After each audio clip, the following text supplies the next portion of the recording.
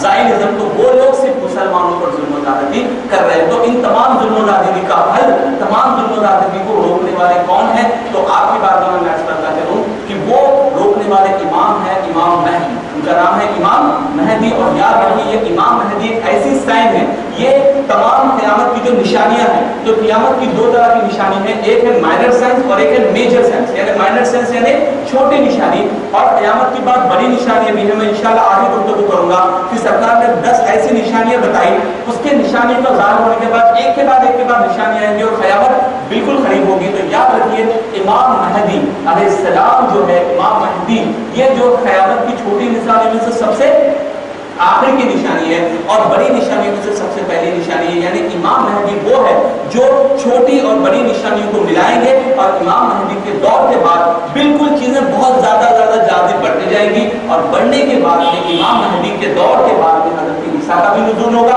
اس طرح سے فتح اور وغیرہ بھی ہوگی۔ انشاءاللہ میں تمام چیزوں کو مختصر سے وقت میں انشاءاللہ میں حدیث کے سامنے امام مہدی کیسے رہیں گے، وہ کب آئیں گے، وہ آئے وقت میں کس طرح سے ہوگا، میں انشاءاللہ حدیثوں سے اپنے طرف سے کچھ نہیں بلکہ حدیثوں سے کہوں گا۔ اور یاد رکھیے بعض بیوقوفوں نے کہہ دیا کہ بھائی میں امام مہدی ہوں۔ یاد رکھیے بعض کنٹریز میں بعض بیوقوف اٹھ گئے اور کہے کہ میں امام مہدی ہوں، تو ان بیوقوفوں کو یہ پتہ نہیں کہ امام مہدی وہ ہے کہ وہ یہاں انڈیا یا پاکستان یا کہیں پہ نہیں، بلکہ وہ کہاں پر آئیں گے؟ اس حدیث کے مطابق وہ آئیں گے مدینے اور مکہ میں۔ اور سرکار حدیث سناتا ہوں، یاد سنیے حدیث۔ امام مہدی سرکار صلی اللہ علیہ وسلم کے نسل سے ہوں گے۔ سرکار نے فرمایا امام مہدی، یہ جو مہدی ہے یہ میری نسل سے ہوں گے۔ اس کے بعد سرکار صلی اللہ علیہ وسلم نے فرمایا آپ کی پیشانی چوڑی ہوگی، آپ کی پیشانی کیا ہوگی؟ چوڑی ہوگی، اور ناک جو ہے سیدھی اور لمبی ہوگی۔ یعنی جیسے اب آپ ناک موٹے وغیرہ ایسا نہیں، بلکہ سرکار نے فرمایا کہ آپ کی جو پیشانی چوڑی ہوگی، بالکل خوبصورت آپ بنیں گے، اور ناک آپ کی بالکل سیدھی اور لمبی ہوگی۔ اس کے بعد سرکار نے فرمایا آپ دنیا کو ایسا انصاف سے بھر دیں گے جس طرح یہ ظلم اور زیادتی سے بھری ہوئی تھی، آپ 7 سال اس میں حکومت کریں گے۔ سرکار نے کیا فرمایا؟ ایک شخص آئیں گے، اس شخص کا حال یہ ہوگا کہ چوڑی صورت ہوگی اور ناک تھوڑی سی لمبی اور سیدھی خوبصورت ہوگی، اور آپ نے فرمایا کہ وہ دنیا میں انصاف بھر دیں گے۔ کیا بھر دیں گے؟ انصاف اس طرح بھر دیں گے جس طرح دنیا میں ظلم اور زیادتی جس طرح ہے، اسی طرح وہ انصاف کو بھریں گے۔ تو آپ کو سب سے پہلے سمجھ میں آیا کہ سب سے پہلے مہدی ہونے کی شرط کیا ہے؟ وہ سادات ہو، سید ہو۔ سب سے پہلے کیا شرط ہے؟ وہ سید ہو۔ اور ایک بات یہ ہے کہ وہ سرکار صلی اللہ علیہ وسلم کی نسلوں سے ہو، وہ سید ہو، اور ایک بات امپورٹنٹ پوائنٹ یہ ہے ان کا چہرہ چوڑا ہوگا اور ان کی ناک جو بالکل سیدھی ہوگی۔ اس کے بعد ہم یہ دیکھیں گے کہ امام مہدی کس دور میں، ہم یہ دیکھیں گے کہ امام مہدی کس دور میں آئیں گے۔ یہ اگین پھر میں اپنے طرف سے نہیں بلکہ ہم اس وقت کا انتظار کر رہے ہیں، تو کچھ حدیثوں کو میں نے جمع کیا ہے، اس حدیثوں سے ہم سمجھیں گے کہ وہ کون سے دور میں آئیں گے۔ تو آپ یاد رکھیے امام مہدی کے آنے سے پہلے کچھ چیزوں کی نشانیاں آپ کو ڈھونڈنی ہوگی، اور ہم دیکھیں گے کہ وہ نشانیاں آ چکی ہیں نہیں آ چکی۔ ٹھیک ہے، آپ کو سمجھ میں آ رہا ہے میرا؟ بور ہو رہے ہیں؟ ٹھیک، انٹرسٹ ہے؟ جب میں انشاءاللہ کنٹینیو کرتا ہوں تو یاد رکھیے یہ حدیث پاک، میں آپ کی بات میں حدیث پاک سنا رہا ہوں۔ یہ حدیث پاک کو ابن حجر اسقلانی رحمۃ اللہ تعالی علیہ نے الصواعق المحرقہ، یاد رکھیے یہ میں اس لیے کتابوں کا نام لے رہا ہوں، کوئی اعتراض نہ کرے، میں بتا دے رہا ہوں کہ بھائی یہ کتابی حدیث ہے۔ یہ حدیث کیا ہے؟ یاد رکھیے سرکار صلی اللہ علیہ وسلم کا فرمان ہے اس وقت کے بادشاہ کی طرف سے میری امت پر بہت بڑی مصیبت آئے گی۔ کس وقت کے؟ امام مہدی کے دور میں آنے سے پہلے اس وقت کے بادشاہ کی طرف سے میری امت پر بہت بڑی مصیبت آئے گی، یہ بڑی پریشانی ہوگی۔ یہ کیا ہوگی؟ بہت بڑی پریشانی ہوگی۔ اس دور میں دنیا میں ظلم اور زیادتی بہت ہو جائے گی، مسلمان کو اس سے کہیں پناہ نہ ملے گی، یعنی مسلمان بچنا بھی چاہے گا تو اسے بچنا نہ ہوگا۔ اس وقت اللہ میرے خاندان سے ایک شخص کو بھیجے گا جو دنیا کو عدل اور انصاف سے بھر دے گا، جس طرح وہ پہلے ظلم اور ناانصافی سے بھری تھی۔ زمین اور آسمان کے رہنے والے ان سے خوش ہو جائیں گے۔ اس وقت زمین خوب خوشحال ہوگی اور آسمان سے خوب رحمت کی بارش ہوگی۔ آپ ان کے بیچ 7 یا 9 سال رہیں گے، جو اللہ تمام دنیا والوں پر اتنا مہربانی کرے گا کہ مرے ہوئے لوگ زندہ ہونے کی تمنا کریں گے۔ یہ امام مہدی کا ظہور جب ہوگا، یہ ایسا دور ہوگا، آپ کو سمجھاتا ہوں کہ وہ دور میں ظلم و زیادتی تو پہلے ہوگی، جب امام مہدی آئیں گے تو کیا ہوگا؟ بالکل خوشحالی ہوگی، اتنی خوشحالی ہوگی کہ مرے ہوئے لوگ تمنا کیا کریں گے؟ زندہ ہوں گے، واپس آ جائے۔ لیکن یاد رکھیے ہم پہلے کی بات کر رہے ہیں، تو اور ایک حدیث میں آپ کی بات میں سناتا ہوں۔ سرکار صلی اللہ علیہ وسلم کا فرمان ہے قیامت اس وقت تک نہیں آئے گی. کب تک نہیں آئے گی قیامت؟ یہ حدیث ہے مسلم شریف، یہ حدیث ہے مسلم شریف کی. قیامت اس وقت تک نہیں آئے گی جب تک کہ ایک شخص کسی کے قبر کے پاس سے گزرے گا. کیا کرے گا؟ ایک شخص کسی کے قبر کے پاس سے گزرے گا اور گزرتے وقت وہ اس قبر پر لوٹے گا. ایک شخص، قیامت اس وقت تک نہیں آئے گی جب ایک شخص جو ہے ایک قبر کے پاس سے گزرے گا، گزرتے گزرتے وہ قبر پر گر کر لوٹے گا، قبر پر لوٹے گا. اس کے بعد وہ تمنا کرے گا کہ کاش اس کی جگہ میں ہوتا. یہ یاد رکھیں، امام مہدی کے ظہور سے پہلے یہ وقت ہوگا، یہ دور ہوگا کہ ایک شخص قبر سے گزرے گا اور گزرتے وقت وہ تمنا کرے گا کاش وہ قبر پہ لوٹے گا اور سوچے گا کاش اس کی جگہ کون ہوتا، اس کی جگہ میں اس قبر میں ہوتا. سرکار نے آگے فرمایا، اس کے بعد سرکار نے یہ فرمایا یہ دین میں فتنوں کی وجہ سے نہیں. کیا فرمایا سرکار نے؟ یہ دین میں، یعنی دین میں تو بہت فتنے آلریڈی ہو چکے، لیکن سرکار نے فرمایا یہ دین میں فتنوں کی وجہ سے نہیں، بلکہ سرکار نے فرمایا دنیا کے ظلم اور ناانصافی کی وجہ سے یہ ایسا کرے. آپ کو سمجھ میں آ رہا ہے؟ یعنی مفہوم یہ ہے کہ بندہ اتنا پریشان ہو جائے گا کہ وہ مرنے کی تمنا کرے گا، قبرستان جا کے قبر پر بھی لوٹے گا، کہے گا کاش یا اللہ تو مجھے مار دے، اس کی جگہ میں ہو جائے تو اچھا ہوتا. تو اتنی ناانصافی ہوگی. اور میں آپ کو کچھ مثال دیتا ہوں. میرے بھائی آپ ذرا سوچیے، ابھی جو اسرائیل میں ہو رہا ہے، ہم لوگ تو بالکل لائٹ لیتے ہیں. ہم تو الحمدللہ جس کے دل میں ایمان کا جذبہ ہے وہ لوگ تو کبھی لائٹ نہیں لیتے. بس ایسے بھی لوگ ہیں کہ بالکل اس چیز کو لائٹ ہے، جانے دو یار ہو رہا ہے، کیا کرنا ہے، ہم کیا کر سکتے ہیں، معاذ اللہ سما معاذ اللہ. تو اب دیکھیے میں ایک بات سمجھاتا ہوں، مثال سمجھاتا ہوں. ایک چھوٹی سی بچی، اب دیکھیے ظلم کا مفہوم کیا ہے؟ ظلم کا مفہوم ہے ناانصافی سے کسی کو مارنا یا قتل کر دینا، یہ تو ظلم ہے. میرے بھائی چھوٹی سی بچی کس پہ کیا ظلم کر سکتی؟ چھوٹی سی پیدا ہوئی بچی کو ظلم کر سکتی؟ آپ دیکھیے نیٹ پر ایسے ویڈیوز، ایسے پکچرز ہیں، چھوٹے چھوٹے بچوں کے جو نا بالکل بلاش ہو گئے، یعنی ان کے نہ چہرہ ہے، بات تو ایسے بیچاروں کا سر جو ہے نا دھڑ سے الگ ہو چکا ہے. یعنی اتنے بم سے لوگ گرا رہے ہیں، اس کی وجہ سے اب ہم آدمی کو بھی دیکھ نہیں سکتے. اچھا آپ کہیں گے بھائی وہاں پہ ہوا ہے یہاں پہ تو نہیں ہوا. میرے بھائی یاد رکھو، اگر ہم آج بھی جاگتے نہ، اگر آج بھی ہم نہ جاگیں گے تو یاد رکھیے آپ کے بھی گھر پہ یہ ہو سکتا ہے. بولیں گے یہ کیا بیوقوفی کی بات کر رہے ہیں حضرت آپ، ہم تو سن رہے ہیں ٹھیک ہے، لیکن یہ کیا بیوقوفی کی بات کر رہے ہیں آپ؟ کیسا ہو سکتا ہے اپنے اوپر؟ کیسا ہو سکتا؟ یاد رکھیے بعض لوگ بول دیتے ہیں بھائی اپنے اوپر تو انہوں فلاں ہے، لوگ اپنے کو بچا لیتے. سنا ہے آپ نے؟ میں نام نہیں لیتا لیکن آپ سمجھائیے، اشارے سے سمجھیے. بعض لوگ کہتے ہیں کہ حیدرآباد میں کچھ بھی نہ ہوتا، حیدرآباد میں اپنے شیرا ہے، ببارا ہے، یہ ہے وہ ہے. سنے ہیں نا بات یہ؟ ارے انہوں ہے. یاد رکھیے میرے بھائی، نہ انہوں بچاتے نہ انہوں بچاتے، صرف اللہ بچاتا.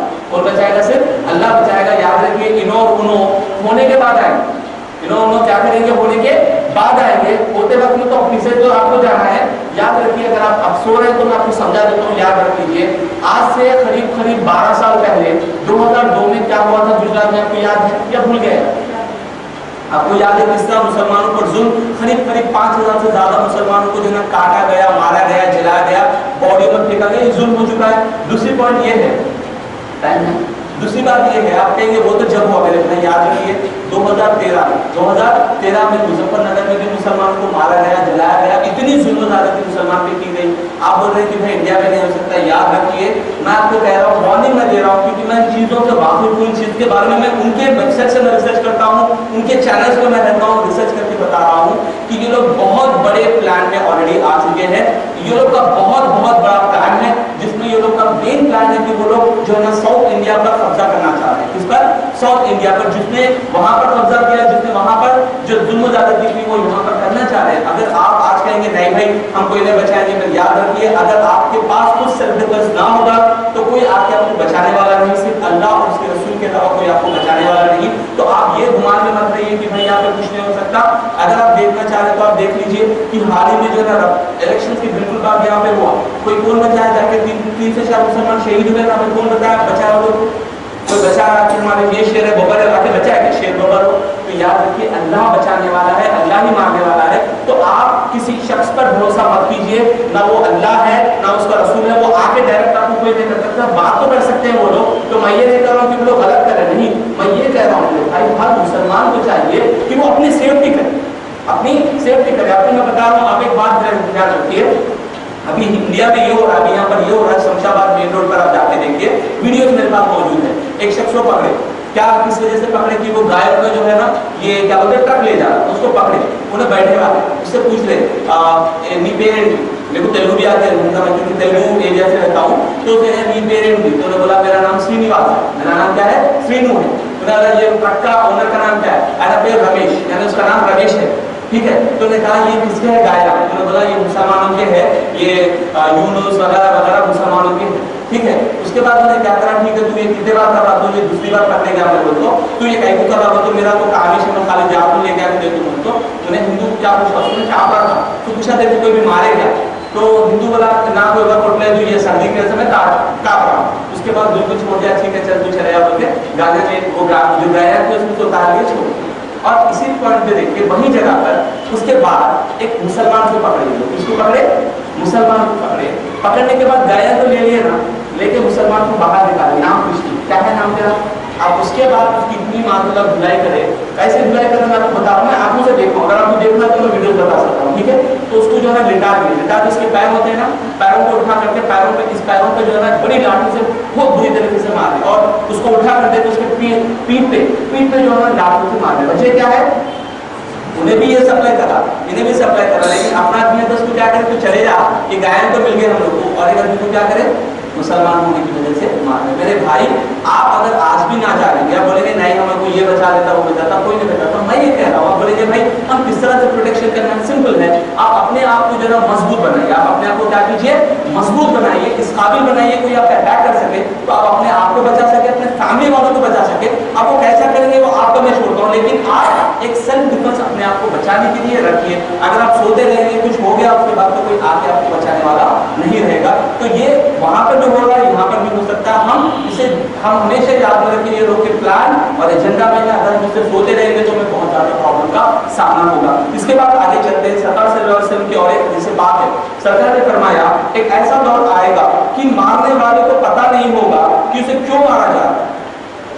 سرکار نے کیا فرمایا, ایک ایسا دور آئے گا کہ مارنے والے کو پتہ نہیں ہوگا, مرنے والے کو پتہ نہیں ہوگا اسے کیوں مارا جا رہا ہے. اس کے بعد سرکار نے فرمایا جو بندہ مار رہا ہے وہ مارنے والے کو یہ نہیں پتا ہوگا کہ وہ اسے کیوں مار رہا ہے. آپ لاجک سمجھ رہے ہیں اس بات کی. سرکار نے فرمایا کہ بندہ کو مارے گا, ٹھیک ہے, مرنے والے کو یہ نہیں معلوم ہے تو کیوں مار رہا ہے مجھے, اور مارنے والے کو اگر پوچھیں گے میں کیوں مار رہا ہوں مجھے کچھ پتا نہیں, یعنی اتنا خون خرابہ ہوگا میرے بھائی. سرکار کی حدیث ہے, میرے طرف سے میں کچھ نہ, مسلم شریف اور صحیح حدیث ہے, بات ضعیف بھی نہیں. سرکار فرماتے ہیں کہ ایسا دور آئے گا کہ مارنے والا کو مارے گا, مرنے والا مرے گا, لیکن مرنے والے کو یہ نہیں پتا کہ میں کیوں مار رہا ہوں, اور مارنے والے کو یہ نہیں پتا میں کیوں مار رہا ہوں. تو یہ دور آئے گا. تو سرکار فرماتے ہیں اس دور یہ ظلم اور زیادتی ہوگی. کیا ہوگی, یہ دنیا میں ظلم اور زیادتی ہوگی. اس کے بعد انشاءاللہ اللہ تعالیٰ اپنی طرف سے اپنے خصوصی بندے کو, سرکار کی حدیثوں میں یہ آیا ہے کہ امام مہدی کا ظہور راتوں رات ہوگا. کب ہوگا, راتوں رات ہوگا. اور ایک حدیث پاک میں آپ کو سناتا ہوں, یہ حدیث ابن ماجہ شریف کی حدیث پاک ہے. امام مہدی میرے نسل سے ہوں گے اور وہ 7 یا 9 سال میری امت میں رہیں گے. اس دور میں میری امت بہت خوشحال ہوگی, زمین پر خزانے باہر ڈال دے گی, اس پر دولت بہت ہو جائے گی, یہاں تک کہ ایک شخص آ کر امام مہدی سے مانگے گا, آپ اسے بغیر حساب عطا کریں گے. یعنی یہ فرمایا سرکار صلی اللہ علیہ وسلم. اور ایک حدیث میں آپ کے سامنے سناتا ہوں کہ امام مہدی کا ظہور کب ہوگا. تو وہ ظہور یہ ہوگا کہ جب سعودی عربیہ, یاد رکھیے سعودی عربیہ میں جب کنگ رہے گا اس کے کنگ کو قتل کر دیں گے. قتل کرنے کے بعد وہاں پر آپس میں اختلاف شروع ہو جائے گا. اختلاف شروع ہونے کے بعد ایک شخص ڈرتے ہوئے بھاگتے ہوئے جو مدینے سے مکہ پر آئیں گے. کہاں پر آئیں گے, مدینے سے مکہ پر جب آئیں گے تو مدینہ سے مکہ پر آنے کے بعد میں وہ مکہ کے کعبے میں پناہ لیں گے. تو جیسا انہیں دیکھیں گے تو بعض لوگ بھاگتے ہوئے آئیں گے اور ان کے ہاتھ پر بیعت کریں گے. ہاتھ پہ کیا کریں گے, بیعت کریں گے. جیسا وہ بیعت کریں گے تو جیسا پتہ چلے گا دنیا والوں کی کہ یہ امام مہدی ہے. یہ کون ہے, امام. اور یاد رکھیے وہ خود سے کہیں گے نہیں کہ میں امام مہدی, اللہ تعالیٰ بندوں کے دلوں میں ڈالے گا, ان کی پہچان سمجھا دے گا کہ یہ امام مہدی ہے. تو جب اس دور میں پاپا کو جو رہیں گے وہ جا کر امام مہدی کے ہاتھ میں بیعت کریں گے. اور جیسے بیعت کریں گے, یاد رکھیے پوائنٹ حدیث میں ہے, جیسے وہ بیعت کریں گے, بیعت کرنے کے فوراً بعد جب دنیا کو پتہ چلے گا کہ امام مہدی آئے تو سرکار فرماتے ہیں کہ جو ہے سیریا سے, کون سی جگہ سے, سیریا سے ایک بہت بڑا لشکر آئے گا. سیریا سے بہت بڑا لشکر آئے گا. کیوں آئے گا, امام مہدی کو قتل کرنے مارنے کے لیے ایک لشکر آئے گا. کہاں سے, سیریا سے. تو اللہ کے رسول فرماتے ہیں کہ یہ بہت بڑا لشکر سیریا سے آ کر بیدا, نام سرکار نے نام بھی بتایا, جگہ بھی بتایا, قربان جائے سرکار کے غیب پر. سرکار نے فرمایا کہ جگہ پر آئیں گے, وہ جگہ کا نام رہے گا بیدا, جو مدینہ اور مکے کے بیچ میں رہے گی. سرکار فرماتے ہیں جب وہ بڑا لشکر میرے امام مہدی کو, خلیفہ کو مارنے آئے گا تو اللہ تعالیٰ ایسا حکم فرمائے گا کہ زمین اس تمام لشکر کو اندر لے گی. زمین کیا کرے گی, اس تمام لشکر کو اندر لے گی. ایسا زلزلہ آئے گا, زمین کھلی,